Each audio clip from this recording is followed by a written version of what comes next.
Hello and welcome back to another video. So today I'm going to be talking about AI on the farm. So why, when, who, and all of that. But first I'm going to give these guys some silage to keep them quiet while I'm yapping on. So in the meantime, I'm going to show you a couple of clips that I made during the week of just a typical evening feed here for me. So enjoy. So it's Monday evening, just gone 6, so this is what my work day kind of looks like. So it's just dark, but you can see outside there, but not too bad. Definitely getting the longer evening, so hopefully now in another few weeks it won't be quite so dark when I'm coming down here. So came in, did all the silage cleared. I just gave them a bit to keep them quiet there. I'm going to head up, get my dad's car. He went to the co-op today to get the nuts for the weanlings, so I'm going to bring those down, pack them into the bins, feed the calves, dish out the silage, fresh water, and home for dinner for myself.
So there's a few things I do in the evening. Obviously I feed them, so they all have their silage for tonight, but you'll also see there's an extra row in front of them here, so everyone gets a row in front of them, and that's for my dad so that he can just push it into them in the morning.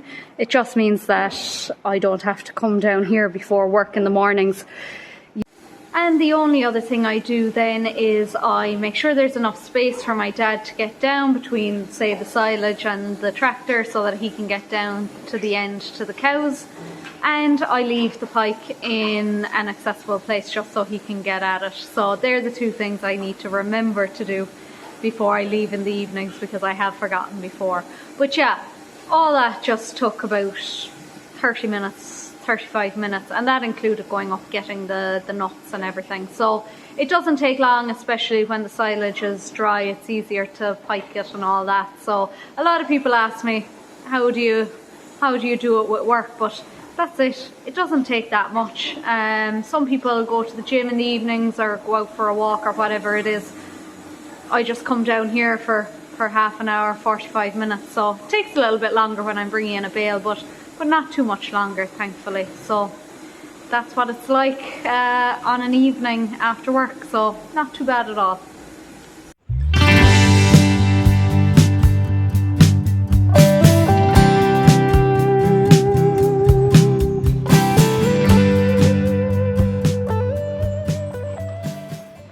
Now that should keep everyone quiet for a few minutes while I kick on.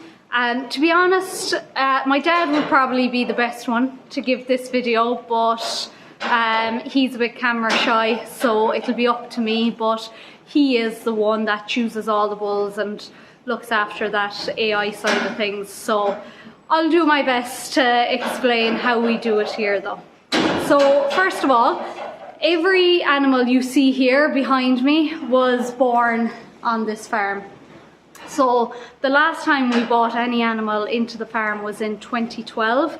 My dad and my granddad bought 2 in-calf heifers just because they were short at the time. But they're since gone, and yeah, every one of these here behind me has been here since day one. So there's a few reasons why we choose AI over a bull. One of the main reasons is for safety, of course. With my size, I'm only 5'2", and the fact then that Dad is in the wheelchair, of course, it just means that if a bull took a fagiri for any one reason, we'd be in trouble, you know, and it would be difficult for Dad to get out of the way, of course. Then as well, we don't really have the fencing for it. And when I say we don't really have the fencing for it, we don't have the fencing for it. We wouldn't be able to hold a bull, you know, so that's another reason. And then also, we'll only have 6 cows next year. So it was 7 cows this year, but next year we'll be down to 6. So really, I'm not entirely sure if it would be worth keeping a bull all year round just to serve 6 of the ladies, and hopefully serving them only once. Then in terms of, you know, AI, you get a great selection of bulls with the AI. So, you know, you can get the pick of the bunch, I suppose, really. And then you get to pick the bull that suits the cow as well. Here we use Urogene, and really that is just because that's what our AI man uses. We've had the same AI man since the 80s, so we trust him well now at this stage. He is the only AI man that they've used consistently, you know, apart from if he was away or whatever, since we turned to sucklers in the 1980s.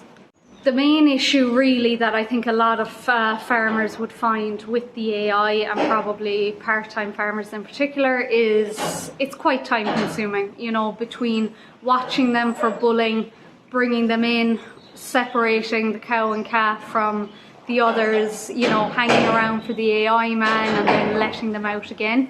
It does all take time, you know, and then not to mention the amount of time it takes watching them, and sometimes it can be very difficult to spot them bulling as well. So we're fortunate here that Dad is generally around most days during the day, so that's kind of how we work it. Dad will keep an eye on them during the day, and then when I come home in the evenings, I'll keep an eye on them in the evenings. So, but in saying that, we had a very difficult year last year. We just could not spot them for a long time, which has meant that our calving is pushed out this year. Ideally we'd like to be starting in a couple of weeks, but that's not the case. We're not going to be calving until the middle of March. So look, some animals are inclined to show up the bulling cow more than others, and definitely we found the young ones show them up better. So that's why we're going improving our fencing below this year. It's so that we can mix the cows with the younger cattle, and hopefully that way then we'll show them up a bit quicker, because definitely difficult to spot them. So as you can see here behind me, the majority of our cows are simmentals. That's what we want. We want the simmental cow to produce our calves. My dad just feels, you know, they're a good all-round cow and they're a milky cow, and these girls have definitely delivered some impressive calves for us. Where is she?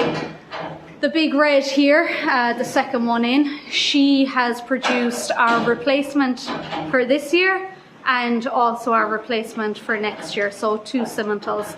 Of course you'll see we have Polly behind me and also our Charlie there. That is unusual, but it just happened to work out that way that year. We didn't have the simmental.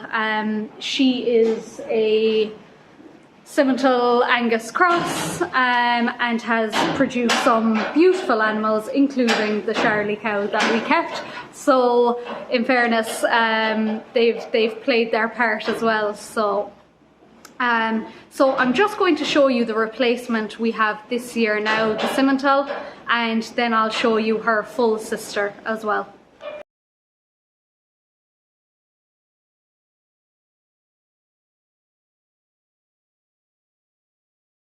Yeah, so that girl there now, she is going to be to the end of March.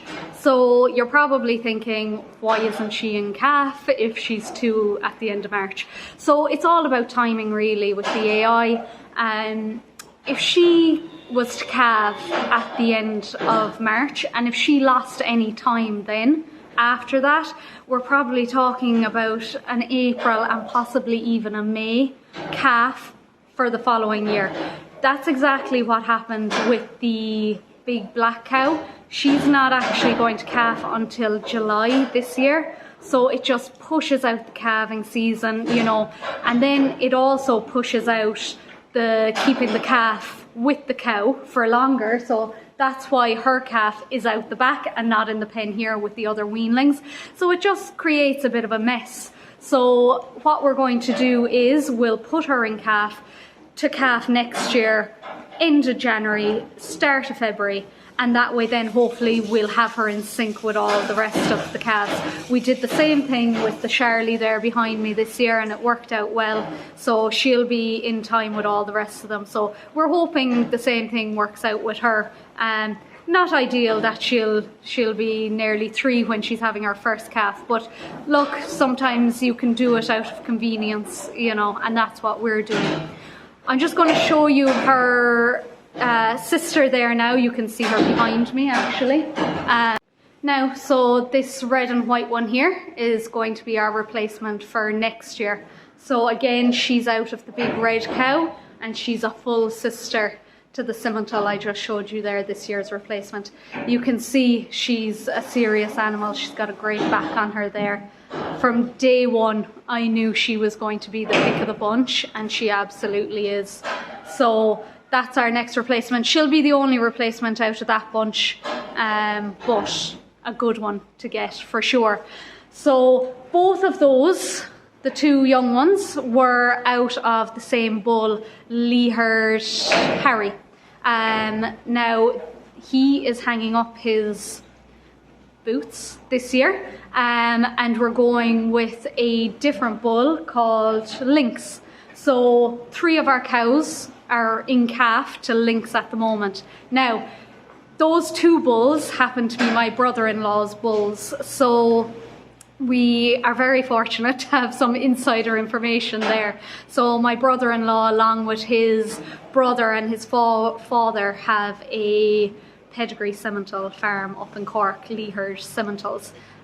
So yeah, we're very lucky that we have that. You know, we know exactly the kind of bull we'll be using, but yeah, we still use the straws, we still use the AI, we don't use the actual bull himself. So look, Harry has been very good to us, you know, for giving us those 2 replacements. So we're just hoping for similar results now with Lynx, but I'll update you anyway at the time of calving, but hopefully all goes well with him now as well.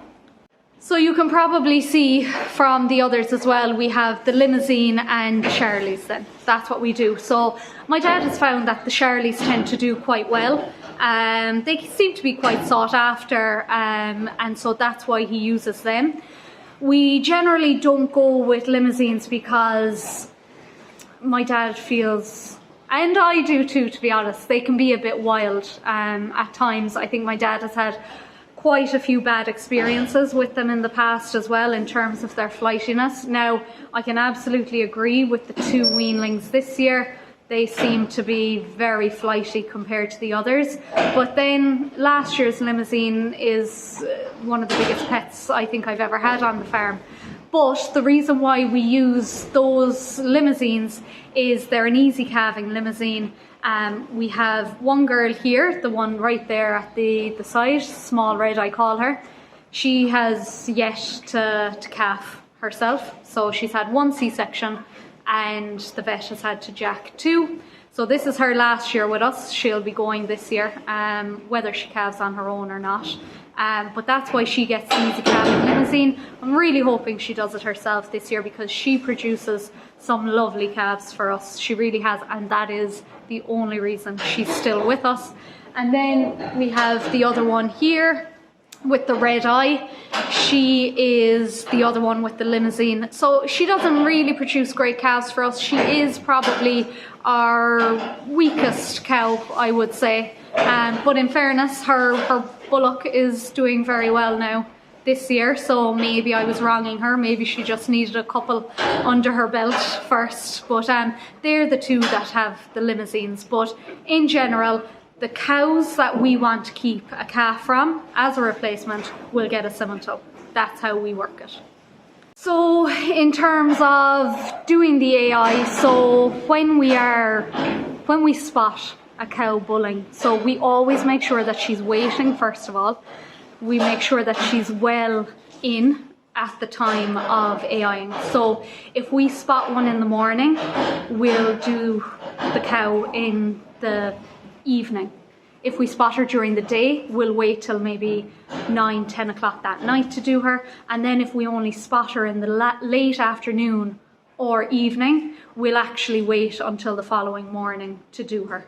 So what we do is we bring them all up, we keep the cow with the calf in the pen, we'll AI them and we leave them in for the night.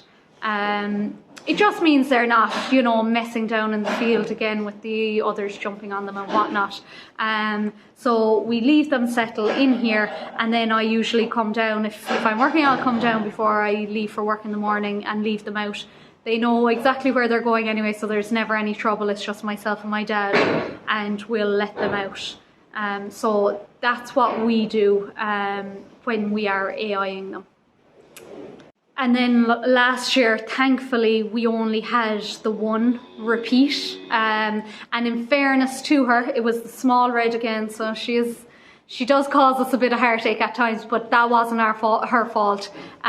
We had planned, I think it was a family dinner or something at the time. And, you know, we just said, leave her off. We're not going to be coming home to meet the AI man to get her done. So we said we'd leave her off and do her first thing the following morning, but I think it was just too late. You know, she had been spotted in the afternoon, so I think it was just too late. So it wasn't her fault. But other than that, we had no repeats last year, so that was an excellent year. The previous year we had far more. So we had some other dramas, like it took them a long time to come in, and some of them we were convinced weren't bulling at all, and had to be injected by the vet. But thankfully they came in then 3 days later. 2 of them came in on the same day after being injected. So look, you have those things, I suppose, like everything. There's always something every year, and that's what we had last year. But if that's all that went wrong with it, we're not doing too bad, you know. So that's it. That's the rundown. I hope I have explained everything, but look, if I haven't, please leave some questions in the comments and I'm sure I can answer them there. But that's how we operate. You know, the AI works for us on a small scale here. So thanks for watching, and again, if you enjoyed it, please give me a like, and if you haven't already done so, please subscribe, and I'll talk to you soon. Thank you.